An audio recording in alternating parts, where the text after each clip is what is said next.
Hello and welcome to this week's Granny's Garden. Now this week we're going to be having a look at my woodland border. First of all, let's have a look at the elephant in the room.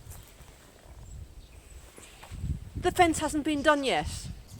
But the good news is that we finally found somebody willing to take on a fence on a slope.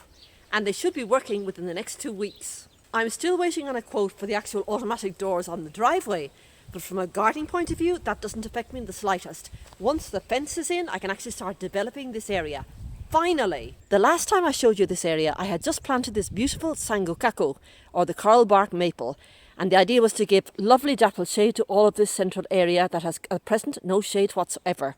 Just look at those autumn colours. She's just beginning to turn this gorgeous yellow colour that she's going to have on for the rest of the autumn before the leaves fall.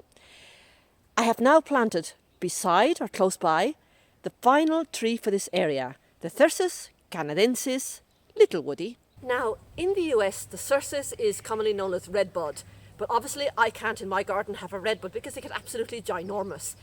However, this is the variety little woody, and the emphasis is on little. It's going to max out at somewhere between 10 to 12 feet high. It's definitely an understory variety, and in hot countries like Spain where I live, it likes to be in partial shade, so this should be absolutely perfect.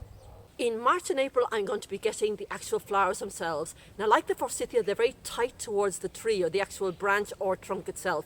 So on the branches and even on the trunk itself, I'm going to be getting these beautiful flowers, which eventually will turn into seed pods, and the seed pods will remain throughout the winter.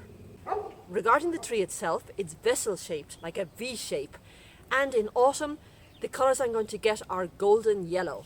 So between the golden yellow here and the yellow of the maple, this central block of the woodland is going to be a beautiful yellow canopy. As regards other types of attributes, it is hardy to US Zone 5, it is drought resistant once established, and it can take any type of soil, provided it's well drained.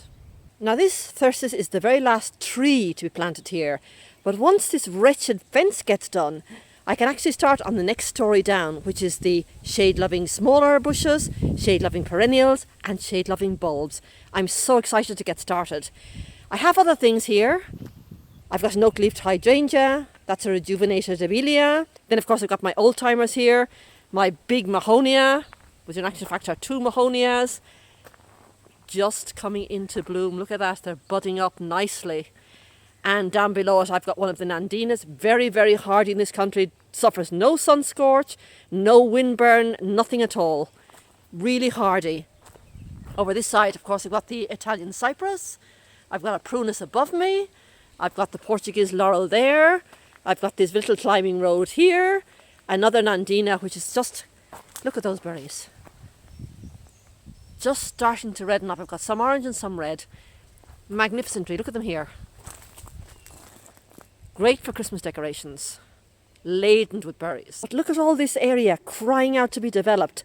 All earth just crying out for bushes and perennials and plants and bulbs and oh my goodness, what else? So much space, so much ground, so excited. These last few weeks and months have been so frustrating. If you remember, Miguel and I worked through the heat of July and August to get all of this cleared of invasive ivy, dig up all the stumps, because the workmen were supposed to arrive at the end of August. The workmen that never showed. Hopefully this new team of workers won't let us down. The down payment has already been paid, so fingers crossed that within the next 2 weeks they'll arrive, and it'll only take about 48 hours to set it up and install it. And then I can get on with the work. Meantime, next week I'll be planting a new tree in the shrub border, a new tall standard in the shrub border. So I hope to see you here next week in Granny's Garden. Bye-bye now.